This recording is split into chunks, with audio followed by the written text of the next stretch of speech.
Okay, this was a tough one, but the answers are the third, the fourth, and the last answers.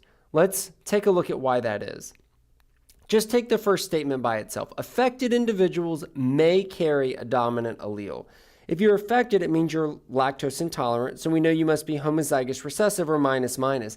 Minus minus is the recessive condition, right? This is not having a dominant allele. If you have a dominant allele, you would be unaffected, so that can't be true. The second statement says affected individuals must carry a dominant allele.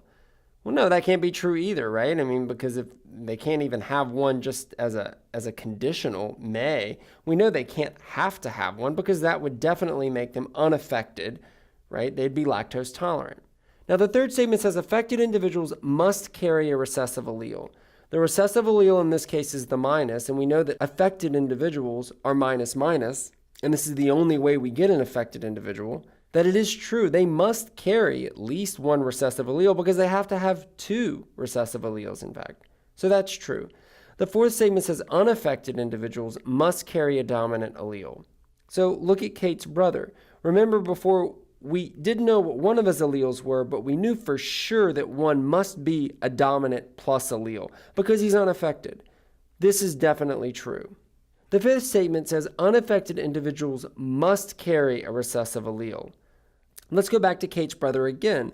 We don't know exactly which allele he has, but we know that he could have either another plus allele or a minus allele. But Kate's brother could in fact be plus plus. An unaffected individual being plus plus, those are two dominant alleles. So unaffected individuals don't have to carry a recessive allele. And that leads us to our last statement. Unaffected individuals may carry a recessive allele. Again, we'll come back to Kate's brother and say that he could be plus plus or plus minus. If he's plus minus, then he sure does have a recessive allele. We could also look at Kate and her brother's parents, and we see that they're both unaffected, and they do carry a recessive allele themselves. So this last statement is in fact true.